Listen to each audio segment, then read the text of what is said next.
కాబట్టి ఒకవేళ తెలంగాణలో మనం కాంపిటీషన్ తట్టుకోగలుగుతాము అంటే ఆంధ్ర వాళ్ళు తెలంగాణలో అప్లై చేయండి.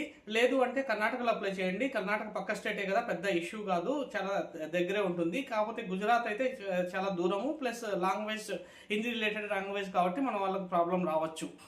నెక్స్ట్ యూపీఎస్సీ ఏపీఎస్సీ ప్రిపరేషన్ చేసే వాళ్ళకు ఇంకోటి ఏంటంటే సఫిషియెంట్ లీవ్స్ ఉంటాయి ఇందులో. ప్రివిలేజ్ లీవ్ కానివ్వండి, సిక్ లీవ్ కానివ్వండి, క్యాజువల్ లీవ్ కానివ్వండి, సఫిషియెంట్ ఉంటాయి. అదేవిధంగా ఆన్ ఫుల్ పేమెంట్ ఉంటుంది, ఆన్ హాఫ్ పేమెంట్ ఉంటుంది.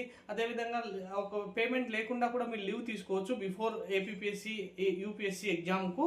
కాబట్టి మీరు తప్పకుండా అప్లై చేసి ఇందులో చేరండి. చేరిన తర్వాత మీరు మెరుగైన కెరియర్ కోసం ఏపీఎస్సీ యూపీఎస్సీకి వెళ్ళవచ్చు, ఇబ్బంది ఏం లేదు. లేదు అది సక్సెస్ కాలేదు అంటే ఈ బ్యాంకులోనే మీరు ఆఫీసర్ 3 ఇయర్స్ తర్వాత మీరు కావచ్చు. పిఓ కంటే బాగుంటుంది, అది ఇబ్బంది ఏమీ ఉండదు.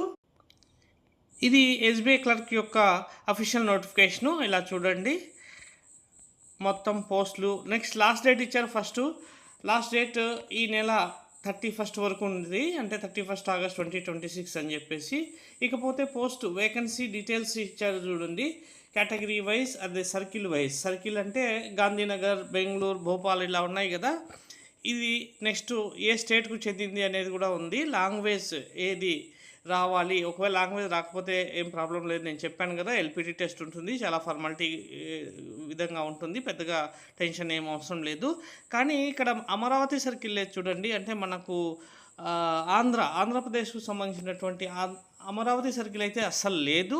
హైదరాబాద్ సర్కిల్ ఉంది, అంటే తెలంగాణ సర్కిల్. దీంట్లో 260 పోస్టులు మొత్తం ఉన్నాయి. బ్యాక్లాగ్ పోస్టులు అయితే పెద్దగా లేవు. ఎస్సీ ఎస్టీ ఓబీసీ అందరికీ, అంటే ఈడబ్ల్యూఎస్ అందరికీ కలుపుకొని 260 పోస్టులు ఉన్నాయి.